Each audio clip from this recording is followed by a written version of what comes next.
ভারতে পালিয়ে যাওয়া বাংলাদেশের সাবেক প্রধানমন্ত্রী শেখ হাসিনার প্রত্যাপন নিয়ে দেশটির সংসদের উচ্চকক্ষ রাজ্যসভায় আলোচনা হয়েছে। বৃহস্পতিবার এক সংসদ সদস্যের প্রশ্নের জবাবে ভারতের পররাষ্ট্র প্রতিমন্ত্রী কৃতি বর্ধন সিং জানিয়েছেন, শেখ হাসিনার প্রত্যাপন বিষয়ে বাংলাদেশের অনুরোধের কোনো জবাব দেয়নি ভারত। রাজ্যসভার সদস্য ড জন ব্রিত্তাস পররাষ্ট্র প্রতিমন্ত্রীর কাছে জানতে চান, বাংলাদেশ কি শেখ হাসিনার প্রত্যাপন চেয়েছে, এর কারণ কি এবং ভারত সরকারের প্রতিক্রিয়াই বা কি? জবাবে পররাষ্ট্র প্রতিমন্ত্রী জানান, ২০২৪ সালের ৫ই আগস্ট ভারতে আশ্রয় নেওয়ার আগে করা অপরাধের অভিযোগে বাংলাদেশের পক্ষ থেকে শেখ হাসিনার প্রত্যাপন চাওয়া হয়েছে। তবে এখনও ভারত সরকার এই বিষয়ে কোনো সিদ্ধান্ত জানায়নি।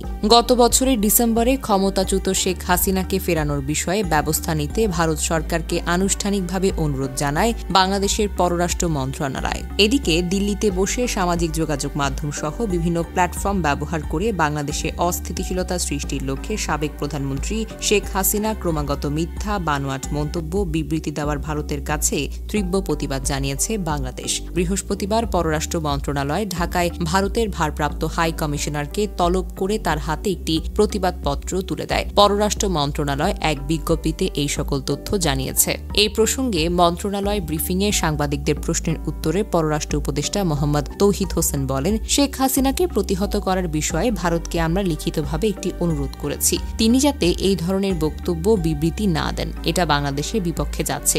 আমরা এখনো এটার কোনো জবাব পাইনি। গত কয়েকদিনের ঘটনা প্রবাহের কারণে আজ আমরা আবার তাদের প্রতিবাদ লিপি দিয়েছি।